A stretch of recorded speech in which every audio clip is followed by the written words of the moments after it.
बहुत समय पहले की बात है। कासगंज नामक एक सुंदर सा गांव हुआ करता था। उस गांव में एक लकड़हारा रहता था जिसका नाम रामू था। रामू बहुत ही ईमानदार और मेहनती था। वह हमेशा अपने काम से खुश रहता था। उसके पास ज्यादा पैसे नहीं थे, लेकिन वह अपनी जिंदगी से संतुष्ट था। रामू के परिवार में उसकी पत्नी और उसके 2 बच्चे थे।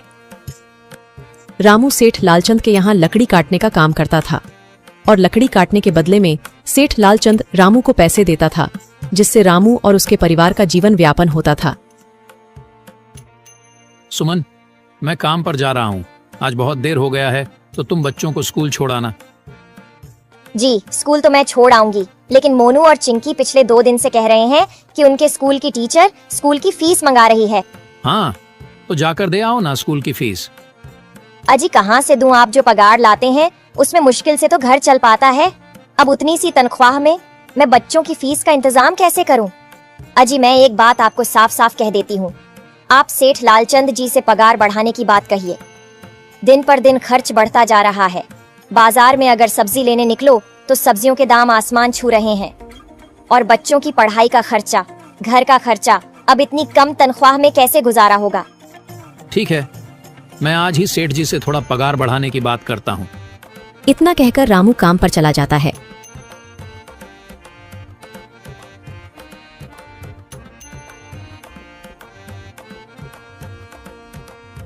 अरे भाई, आज तो पगार का दिन है। देखो, अब यह सेठ लालचंद कोई ना कोई लोचा जरूर करेगा। हमेशा कोई ना कोई बहाना बनाकर पगार कम कर देता है। और अगली बार तो मेरी आधी पगार काट ली थी, यह कहकर कि जो मैंने लालचंद जी से 200 रुपए उधार लिए थे, उसका ब्याज बढ़कर 1000 रुपए हो गया है। इसलिए मैं तुम्हारी पगार में से 1000 रुपए काट रहा हूँ। हाँ हरिया भाई, तुम एकदम ठीक कह रहे हो। ये सेठ लालचंद ना एक नंबर का चालाक और लालची इंसान है। एक तो दुगुना काम ले लेता है और बदले में पैसे भी पूरे नहीं देता। हाँ भाई, मेरे भी अगली बार सेठ लालचंद ने पगार काट लिए थे। मैंने बस 2 छुट्टी ली थी जब मेरी बिटिया बहुत बीमार थी, और इस लालचंद ने इस बात का फायदा उठाकर मेरी पूरी आधी पगार काट ली। हे भगवान, बस सेठ जी इस बार मेरी पूरी पगार दे दें। बच्चों के स्कूल की फीस भी भरनी है। ऐसे सभी लकड़हारे अपने काम पर लग जाते हैं। काम करने के बाद सेठ लालचंद के पास जाते हैं। सेठ जी, महीना पूरा हो गया है, हमें हमारी तनख्वाह दे दीजिए। देखो भाइयों, अभी मेरे पास तुम्हें देने के लिए पैसे नहीं है। अभी माल नहीं बिका है, सारा माल गोदाम में ही पड़ा हुआ है। कल या परसों तक तुम्हें तुम्हारी तनख्वाह मिल जाएगी। पर सेठ जी, अभी हमारे पास बिल्कुल पैसे नहीं बचे हैं। घर का भी सामान लाना है, बच्चों की फीस भरनी है। अरे मैंने कहा तो सही, 1-2 दिन और रुक जाओ, कल या परसों तक पैसे मिल जाएंगे। अभी मेरे पास पैसे नहीं है। सभी लकड़हारे निराश मन से अपने अपने घर आ जाते हैं। अजी क्या हुआ? इस बार कितना पगार मिला है? सुमन, अभी कोई पगार नहीं मिला। सेठ जी ने कहा है कि 1-2 दिन में पगार मिल जाएगा। पगार नहीं मिला? आपको तो पता है ना, बच्चों की फीस भरनी है। इनकी स्कूल टीचर ने आज साफ साफ चेतावनी दे दी है कि अगर कल फीस नहीं लाई तो बच्चों को घर पर ही बिठा लेना। अब बताओ मैं क्या करूं? मैं क्या करूं सुमन, ये सेठ जी समय पर कभी पैसे देते ही नहीं हैं। अब तो बस हम इंतजार के सिवा और कुछ नहीं कर सकते। 1-2 दिन की बात है, देख लेते हैं। ऐसे ही 2 दिन गुजर जाते हैं। 2 दिन बाद सेठ लालचंद सबको पगार देता है। अरे हरिया, ये ले अपनी इस महीने की पगार। सेठ जी, यह तो बस 2000 है। मैंने तो इस महीने 3000 तक का काम किया है। हाँ, काम तो किया है, लेकिन तूने 1-1 घंटे आराम भी तो किया है। ये पैसे उसी आराम के कांटे हैं। पर सेठ जी, आपने तो कहा था 8 घंटे काम के महीने में 3000 मिलेंगे, और मैंने तो 8 घंटे काम किया और 1 घंटे आराम। देख हरिया, मुझे ज्यादा हिसाब किताब ना समझा। ये 2000 रख, अगर चाहिए तो, और अगर नहीं चाहिए तो कहीं और काम ढूंढ ले। बेचारे हरिया के पास उन पैसे को लेने के सिवाय और कोई रास्ता नहीं था। हरिया चुपचाप वह पैसे रख लेता है। रामू, ये लो तुम्हारे 2500 रुपए। पर सेठ जी, 2500 क्यों? मेरे तो पूरे 3000 बनते हैं ना। मैंने तो कोई छुट्टी भी नहीं की और ना ही कोई आराम। मैंने तो अपना सारा काम समय पर किया है। हाँ, समय पर तो किया है, पर इस समय बाजार में लकड़ियों का दाम काफी सस्ता हो गया है। इस वजह से अभी तुम्हें भी पगार कम ही मिलेगी जब तक लकड़ियों का दाम नहीं बढ़ता। पर सेठ जी, बात तो 3000 की हुई थी ना, अब 2500 में मैं कैसे घर चलाऊंगा? बच्चों की स्कूल की फीस भी भरनी है सेठ जी। इस बार आप पूरे पैसे दे दीजिए। 2500 ही मिलेंगे तुझे। यहाँ काम करना है तो कर, वरना कहीं और काम ढूंढ ले। बेचारे हरिया के पास उन पैसे को लेने के सिवाय और कोई रास्ता नहीं था।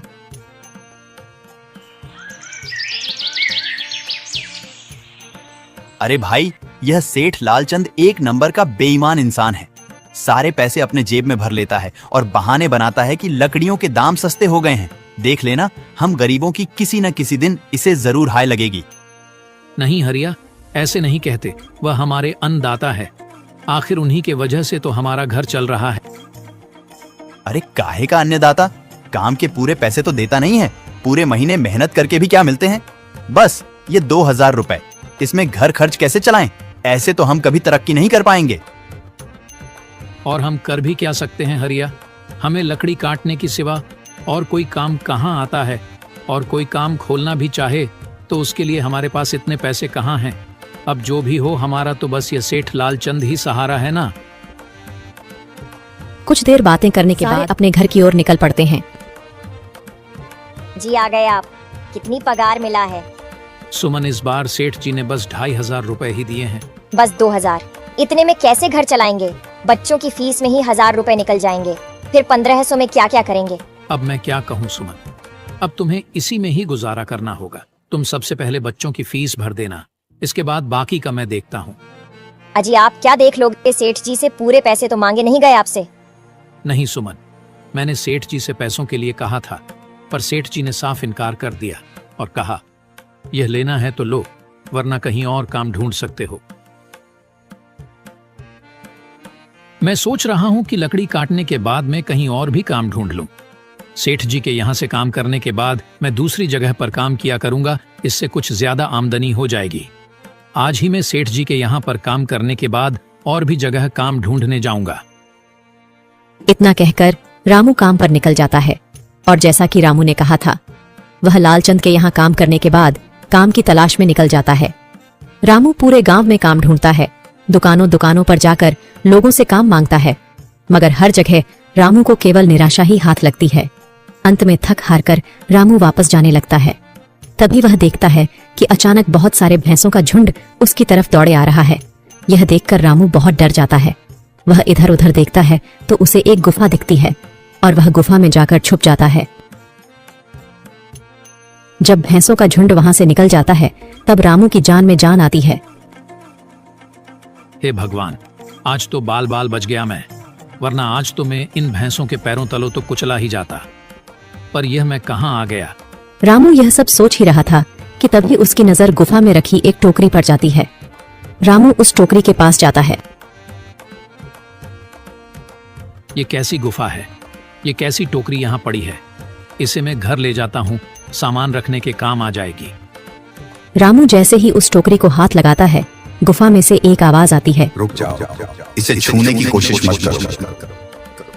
यह आवाज सुनकर रामू एकदम पीछे हट जाता है।